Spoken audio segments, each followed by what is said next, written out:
जिल्हा नियोजन बैठकीचं गांभीर्य नाही। नियोजन बैठकीत अधिकारी मोबाईलवर होते।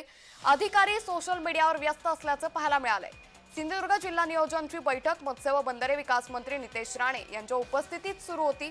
या बैठकीला माजी केंद्रीय मंत्री खासदार नारायण राणे, आमदार दीपक केसरकर, आमदार निलेश राणे, आमदार निरंजन डावखरे यांच्यासह शासकीय अधिकारी उपस्थित होते। मात्र या बैठकीला उपस्थित असणारे अधिकारी आणि कर्मचारी यांना या बैठकीचं सोयरासूतक नसल्याचं प्रकर्षानं जाणवलं।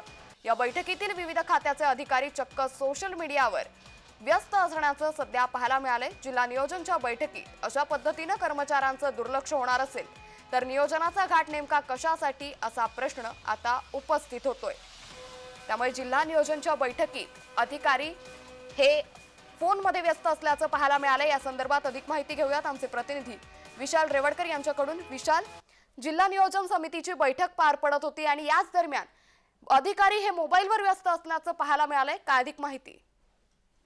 निश्चितच अंकिता, ही गोष्ट हास्यास्पद म्हणावी लागेल, कारण या बैठकीसाठी या जिल्ह्याचे पालकमंत्री नितेश राणे आणि त्याचबरोबर त्यांचे वडील आणि ज्यांनी आजपर्यंत जिल्हा परिषदेमध्ये विविध प्रकारच्या योजना आणण्याचं काम केलं असे नारायण राणे देखील उपस्थित होते। त्याचप्रमाणे नितेश राणे यांचे बंधू निलेश राणे हे देखील अगदी गांभीर्याने प्रश्न मांडण्याचा प्रयत्न करत होते। मात्र कुठेतरी जर आपण पाहिलं तर या ठिकाणी कुठल्याही अधिकाऱ्यांवर कुठल्याही प्रकारचा धाक नाही, हे पहिल्याच बैठकीत दिसून आलंय। मात्र याबद्दल पालकमंत्री निश्चितच कोणता निर्णय घेतात हे पाहणं तेवढंच महत्त्वाचं ठरणार आहे। मात्र दुसरी बाजू बघितली तर अधिकाऱ्यांना अगदी वारंवार या ठिकाणी प्रशासनाच्या अधिकाऱ्यांकडून माहिती घेत होते। नितेश राणे असतील, नारायण राणे असतील, त्याचप्रमाणे दीपक केसरकर असतील, निलेश राणे असतील, यांनी संपूर्ण आढावा घेतला बैठकीचा। मात्र डीपीडीची एवढी महत्त्वाची बैठक असताना देखील अधिकाऱ्यांकडून अशा पद्धतीचं कृत्य हे जे आहे ते अक्षम्य आहे असं काहीसं चित्र जे आहे ते उपस्थितांकडून वर्तविण्यात येत होतं। मात्र या ठिकाणी जर पाहिलं तर अधिकारी जे आहेत ते मात्र